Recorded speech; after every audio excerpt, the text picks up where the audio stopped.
Working on some new spring perches for the van. These are the originals. They were pretty rotten. So I'm making them out of some thicker material. That's about 1/4 inch versus their 1/8 inch. I called the metal supplier and it was $85 for 2 pieces of 6-inch round. So what I'm going to do is just make my own out of this scrap that I've been using for a while. Just going to cut it to a rough shape and then turn it down in the lathe.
That's the A-arm, pretty darn clean.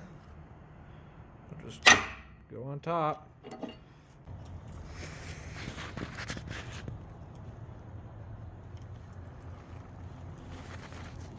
Six o'clock and I just finished cleaning up the trailing arms. I got them pretty clean.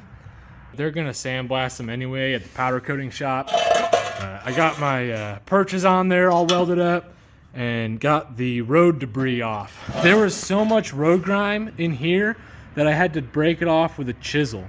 It would not come off. But other than that, I just used a little wire wheel on the angle grinder and they clean up pretty darn nice.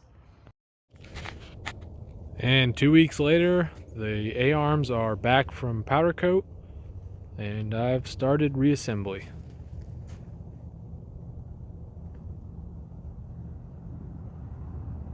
Here are the bushings we use. They're PowerFlex from a Type 4 transporter. The only difference is that these are 2 parts.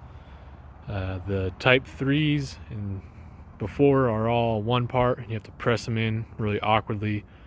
These just tap in with a mallet and then have the bushing that you use their provided grease and works out pretty well. Overall, I'd say this was a great project and I think I'm going to do it to the rest of my vans too.